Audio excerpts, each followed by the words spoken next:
प्रेम समुद्र। हमें लगता है कि हम अच्छे आचरण करते हैं, दुख क्यों मिलता है? हमारे बहुत जन्मों के कर्म हमारे संचित हैं। जब तक हम भगवद अर्पित कर्म नहीं करेंगे, भगवान नाम जप नहीं करेंगे, भगवत आश्रय नहीं लेंगे, तब तक उन कर्मों का नाश तुम्हारे शुभ कर्मों से नहीं होगा। शुभ कर्म और अशुभ कर्म दोनों का अलग अलग भोग प्राप्त होगा, जिसे सुख और दुख कहते हैं। एकमात्र भगवत समर्पित कर्म और भगवत स्मरण इतनी सामर्थ्य है कि आपके सब पहाड़ के पहाड़ जैसे शुभ अशुभ कर्मों को विध्वंस करके महासुख प्रदान करेंगे।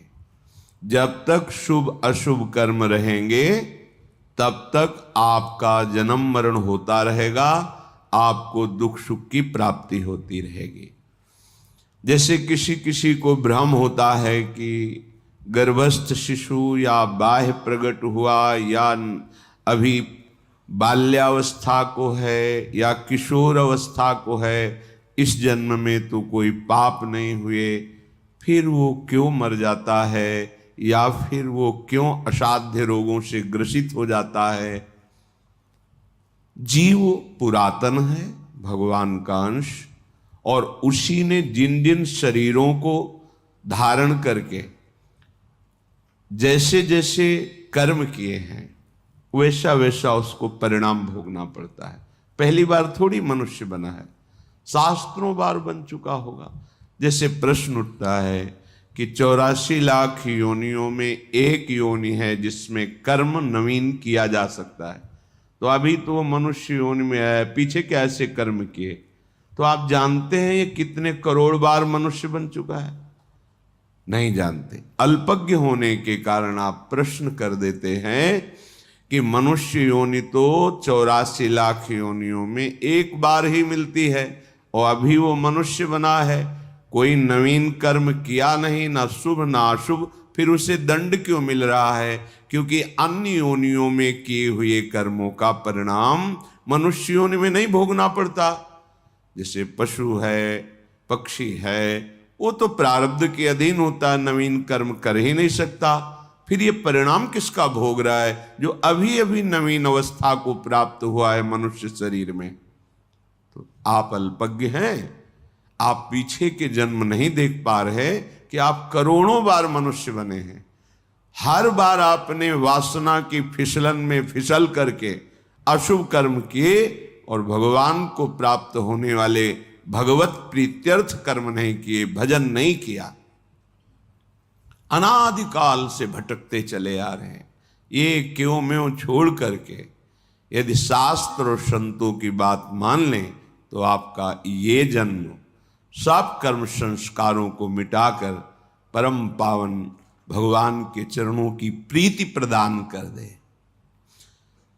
वही योग योग है, वही ज्ञान ज्ञान है, वही धर्म धर्म है, जिससे भगवान के चरणों में प्रीति हो जाए। वो कर्म धर्म योग ज्ञान किस काम का जो भगवान के नाम में प्रेम न हो, उनके रूप में प्रेम न हो, उनके श्री चरणों की भक्ति ना हो हृदय में।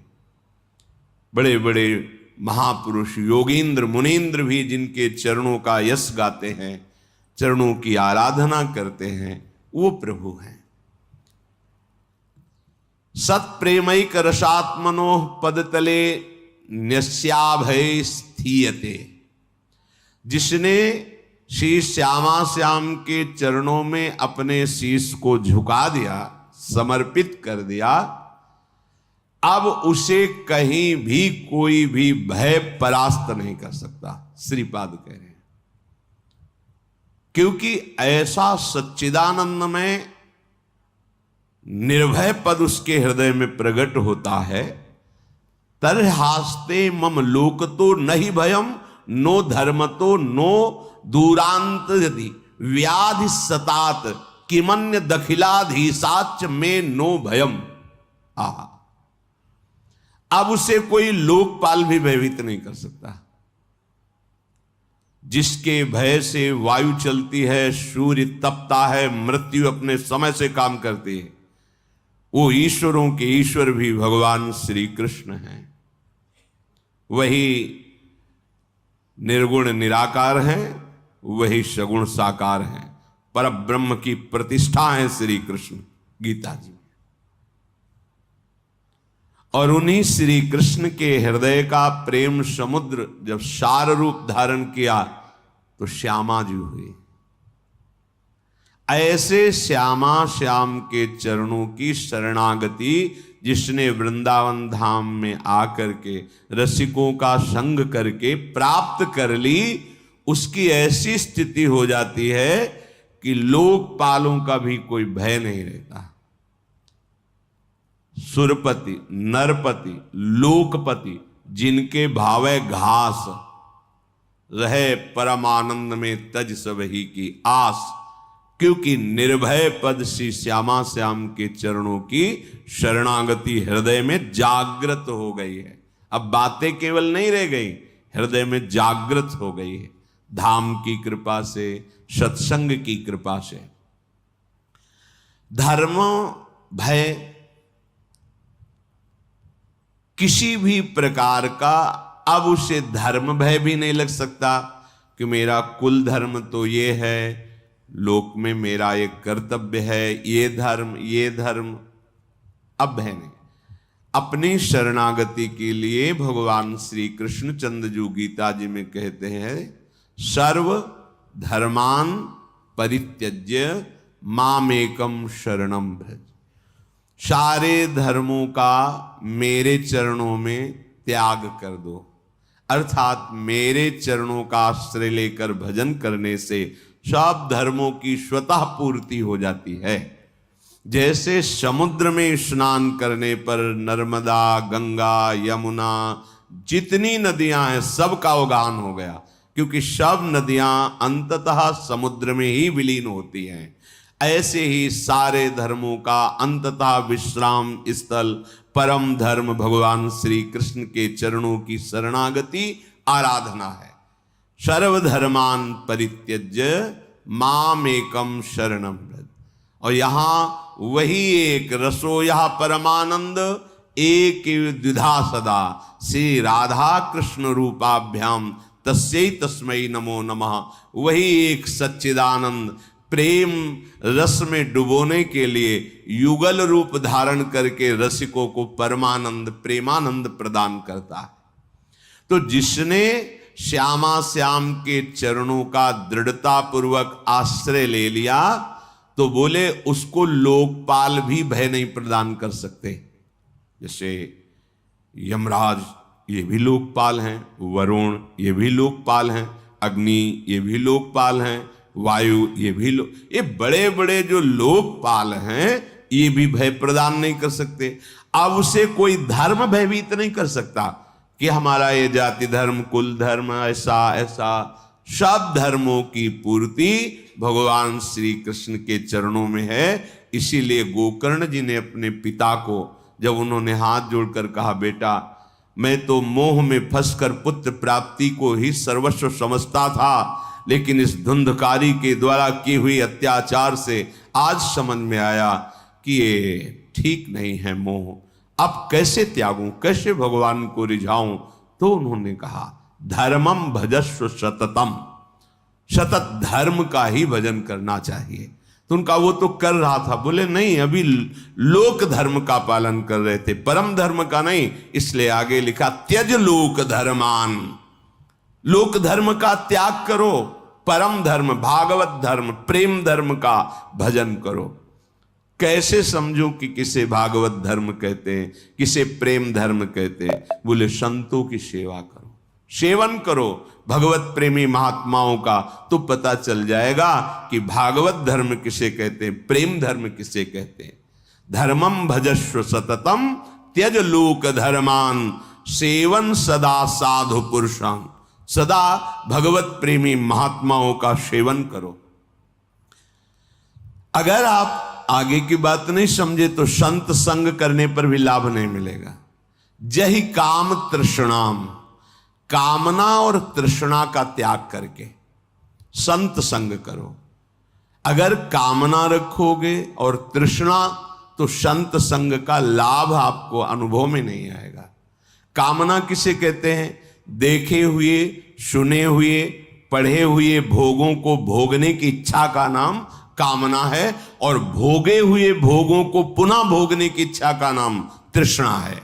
इसलिए कह रहे साधु सेवन करो पर जहि काम तृष्णाम, कामना और तृष्णा का त्याग कर भगवत प्रेमी संतों का सेवन करो।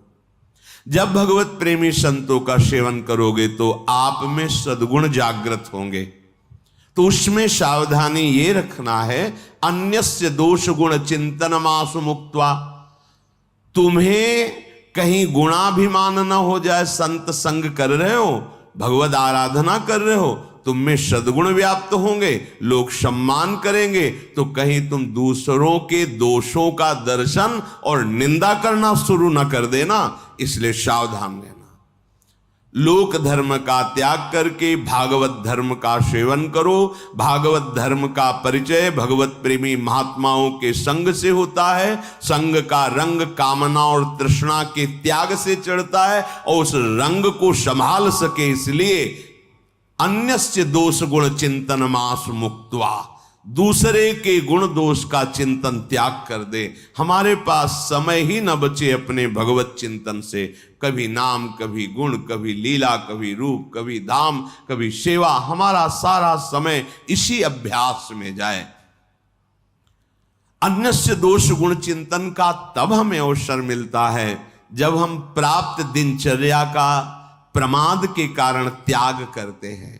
अगर भगवत प्रदत्त, गुरु प्रदत्त दिनचर्या का हम ईमानदारी से पालन करें तो हमारे पास समय ही नहीं है किसी के गुण दोष देखने का। इसलिए कह रहे अन्यस्य दोष गुण चिंतन मास मुक्त्वा सेवा कथा रसमहो नितराम पिबत्वम, भगवान की लीला चरित्रों का गायन, श्रवण और प्रभु के श्री अंग की सेवा। अपनी कुटिया में ठाकुर जी को विराजमान जो किए हैं वो साक्षात हैं, ऐसी भावना से उनकी सेवा में रत रहना। तो यदि आप श्यामा श्याम के चरणों की शरणागति ले ली तो अब आपको धर्म का भी भय नहीं करना कि मेरा कुल धर्म, मेरे कुल देवता, मैं एक पिता हूं, मेरा ये कर्तव्य, मैं एक पुत्र हूं, सब कर्तव्यों की पूर्ति स्वतः हो जाएगी जब आप भगवान के आश्रित हो जाओगे। तो इसका मतलब ये सब नहीं करना चाहिए, नहीं, अंतर्भाव नहीं समझ पाए। जब आप भगवान की शरण में होगे तो आपकी बुद्धि इतनी पवित्र होगी कि आप एक पिता का, एक पुत्र का, एक पति का या एक पत्नी का या अपना ऐसा महान आचरण सद्गुण प्रकाशित करेगा इस शरणागति कि सब आप पर प्रसन्न हो जाएंगे, सब आपको आशीर्वाद देंगे, ऐसे आचरण आपसे होने लगेंगे। पर आपकी रति होगी भगवान के ही चरणों में, प्रभु के नाते से ही सब कर्तव्यों का पालन होगा।